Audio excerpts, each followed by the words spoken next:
Hello दोस्त, हिंदी आप लोगों का स्वागत है मज़ेदार कहानियाँ सुनने के लिए। पहले तो इस चैनल को प्लीज़ सब्सक्राइब, लाइक और शेयर कीजिए। तो आइए सुनते हैं आज की कहानी, एक अनोखी प्रेम कहानी। हाँ जी हाँ, आज की कहानी का नाम एक अनोखी प्रेम कहानी। तो चलिए सुनते हैं। पिछले साल में अपनी कार से जा रहा था। रास्ता काफ़ी दूर का था। मुझे काफ़ी देर तक कार चलाना था। मैंने अभी कुछ ही दूर चला था कि मुझे रास्ते में एक लड़की मिली। वो लड़की दुल्हन के कपड़े पहने रास्ते के बीच में खड़ी थी। मैंने काफ़ी तेज़ी के साथ कार चला रहा था। मैंने उस लड़की को कुछ दूर से ही देख लिए। मैंने अपने कार में ब्रेक लगाया। लड़की के पास जाते जाते मेरी कार रुक गई। मैं अपने कार से बाहर निकला और उस लड़की से बोला, तुम्हें बुद्धि नहीं है? तुम सड़क के बीच में खड़ी हो। क्या होता अगर तुम्हारा मेरे कार से दुर्घटना हो जाता? वो लड़की मेरे बात को सुनकर ज़ोर ज़ोर से रोने लगी। वो बोली, अब मैं ज़िंदा नहीं रहना चाहता हूँ। फिर से वो रोने लगी।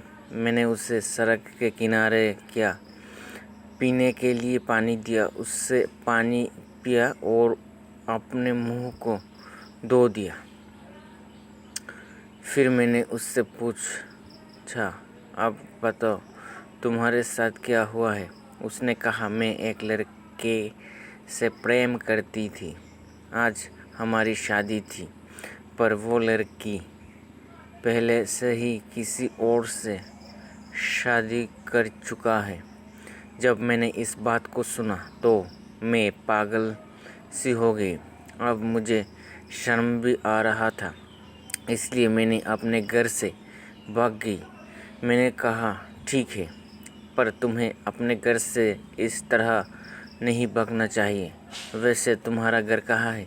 उसका घर वही था जहाँ मुझे अपने काम से जाना था। मैंने उसे समझाया और कहा, चलो मैंने तुम्हारे घर वालों को समझाता हूँ। फिर हम दोनों कार से उस जगह के लिए चल दिए। मुझे पहली नज़र में ही उस लड़की से प्रेम हो गया था, पर वो तो किसी दूसरे से प्रेम करती थी। मैंने उससे रास्ते भर में बहुत कुछ समझाया। अब वो अपने मन को शांत कर रही थी और जो कुछ भी हुआ उसे भूल भी रही थी। कुछ ही देर में हम उस लड़की के घर पहुंच गए। लड़की के पिता हमें रास्ते में ही मिले। मैंने उन्हें पहचान लिया। वो मेरे कंपनी में काम करते थे। हम उनके घर गए। उनका घर काफ़ी छोटा सा था। घर मानो तो जब कभी भी गिर सकता था। उन्होंने मुझे बताया कि मैंने अपने जीवन भर की कमाई अपने लड़की के शादी के लिए रखा था, पर आज मेरा सारा पैसा बर्बाद हो गया। अब मैं कैसे अपनी लड़की की शादी कर पाऊँगा? ये कहते हुए उनकी आंखों में आंसू आ गए। मैंने उनके बारे में अच्छे से जानता था। वो काफ़ी ईमानदार थे। उनकी दुख को मैं समझ पा रहा था। अब मैं क्या करूं? मुझे कुछ भी समझ नहीं आ रहा था।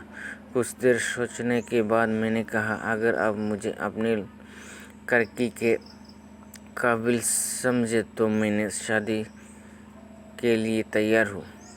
लड़की और उसके माता पिता दोनों ही खुश हो गए और जो भी रिश्तेदार उनके लड़की को ताने मार रहे थे वो सभी शांत हो गए।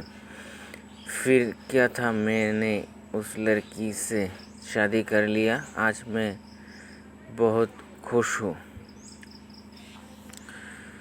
तो आज की कहानी यहाँ पे ख़त्म करते हैं।